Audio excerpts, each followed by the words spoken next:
maman, bonjour papa, bonjour ndeko, bampangi ya Vincent, bampangi ya Munu.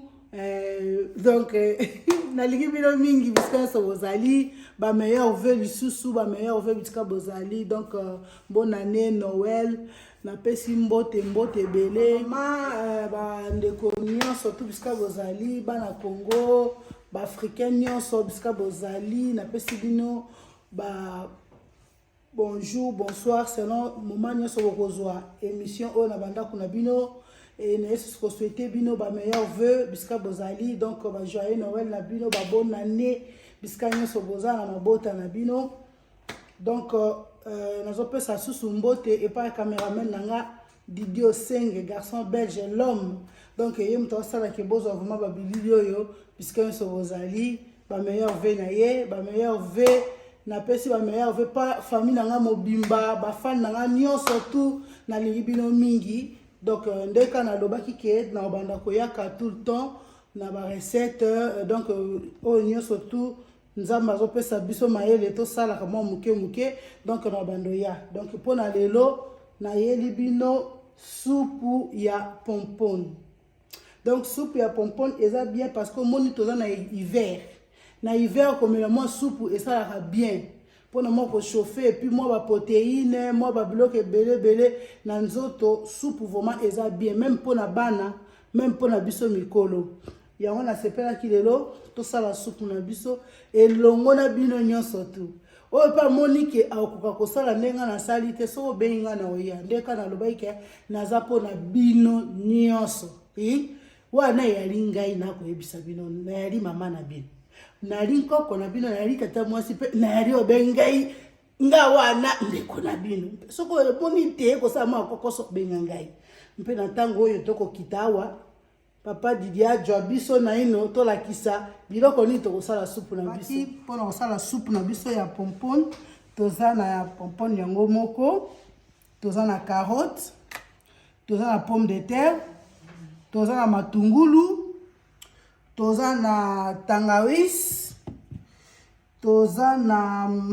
beurre na biso, toza na bouquet garni yangoyo, toza na persil, toza na poivre noir et toza na bouillon yangoyo, bouillon à légumes et puis toza na crème fraîche na biso o tokocha na soupe. Sikoyo donc une étape ya obongisa ba légumes na biso comme ça tokota na deuxième étape ninge tokochango na moto.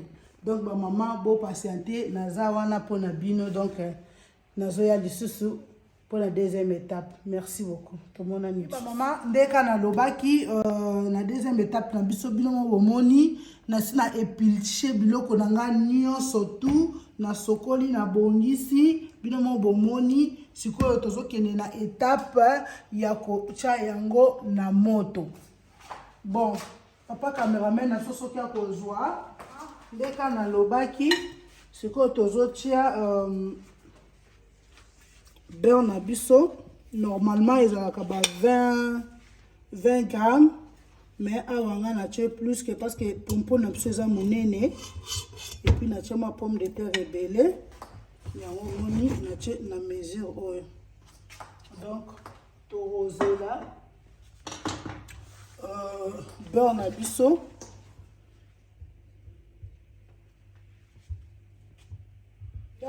et se fondre maintenant. Toche matungulu na biso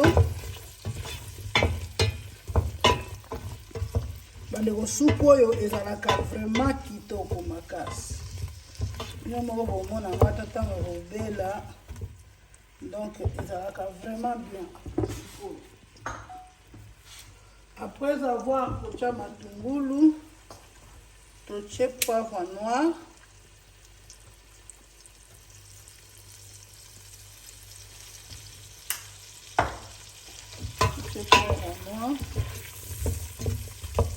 na soupe na biso gingembre na biso donc tangawizi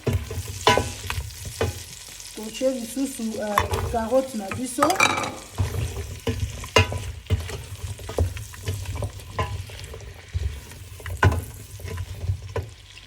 Baxi pomme de terre.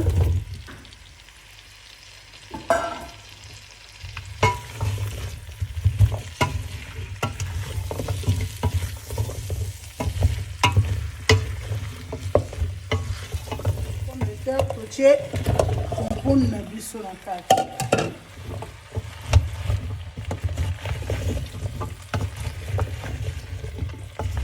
Na néerlandais babengi yango Peter Nut. C'est le néerlandais.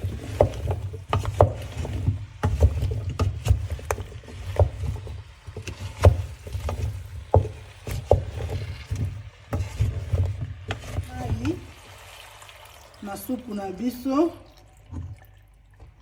Normalement, il y a 1 litre na 25 mg. Mais, donc, on ça la vélo. Eza ebele compone na biso eza ebele donc il faut to bakisa mai donc to che mai il faut mai eleka mukie potanga kotoka etikala na niveau oyo tokoki kosala soupe na biso après avoir kocha mai to che bouillon na biso ya légumes. Et puis, toche bouquet garni na biso. Toche bouquet garni. Sikoyo, tokocha mungwa. Toche mungwa. Le quoi toche ki bouillon ezalaka na mungwa. Donc, tango to baksa mungwa, tiens à mesure que oyo ekozala na bouillon na oyo kotia mungwa eleka te donc nakobakisa mama nickel donc na ina expliquer bouquet garni ezalaka basangisaka banzete ya persil na banzete ya thym na feuille de laurier ne yango tout sali yango to sangisi yango ebengama bouquet garni eza pona opesa saveur ya kitoko na soupe na biso donc tango ozo mélanger kabuma ke oui ozo mela soupe donc bagout danger donc c'est ça sikoyo tozo finika tika soupe na biso pendant soki ka ebandi kotoka to compter 20 minutes soko koki.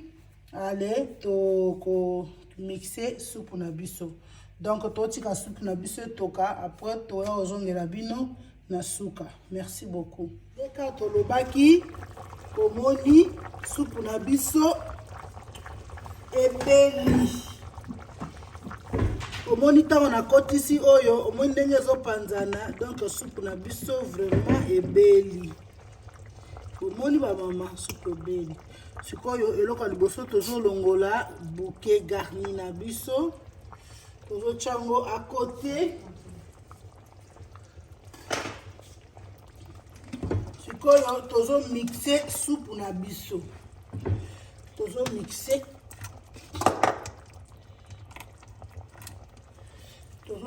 soupe na biso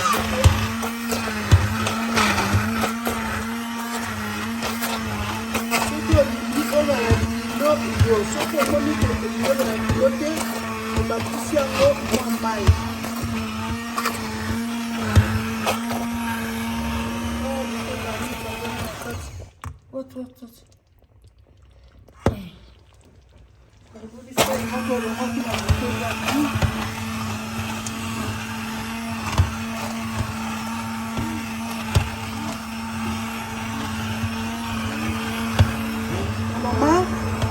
omoni ndenge to mixer soupe na biso omoni ndenge ekomi esalaki mwa kilo so omoni eza kilo makasi eke olingi eza mwa léger okobakisa mwa mai wana basali mwa mokie po ntango na kotia comme fraîche ekoma mai makasi donc sikoyo nde tozolinga nde tosisi komixer il faut kopase Autant to komela soupe na biso ezala vraiment na batenge te. Donc awa nazo passer soupe na biso. Soupe na biso pona tango zo mela bambuma mke wana etikalaka eyokana te yango tozo passer soupe na biso attends tozo passer yango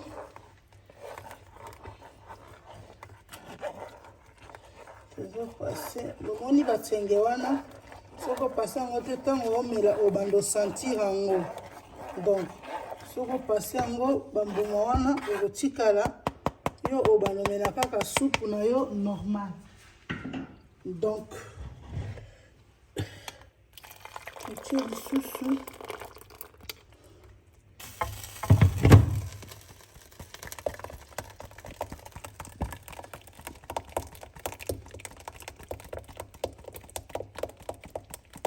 bozomona bamama nini tozosala soupe na biso so ndenge ekomi lisse donc yango tozobakisa crème fraîche na biso tobakisi crème fraîche na biso na soupe donc tosangisi yango tomoni ndenge eza kosala ba couleur donc c'est ça soupe na biso ekomi presque à la fin donc tokaka mokie na fedu mpona crème fraîche na biso bomoni ndenge eza lisse sikoyo na mwa moto ya hiver oyo otie na mwa bol na lutu oza komela na mwa malili bolimbisanga bamama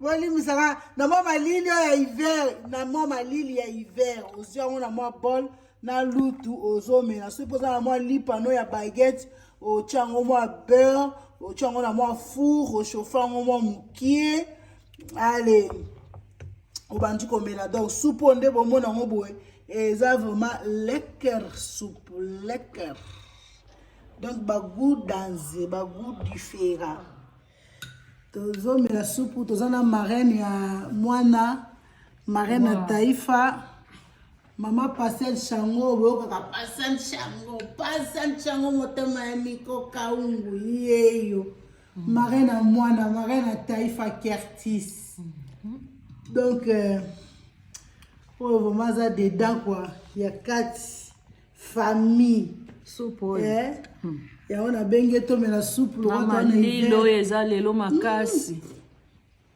bongi penza en tout cas soupe eza lengi moi passer nsolo bini pour la soupe eza kitoko makasi et puis pesa na ba protéines ebele vraiment ezo ke debiso pona kozala na éléments nyonso ezo sengeli pona hiver vraiment en tout cas eza kitoko makasi je vous encourage de faire ça chez vous c'est très bon moi d'ailleurs dès demain je refais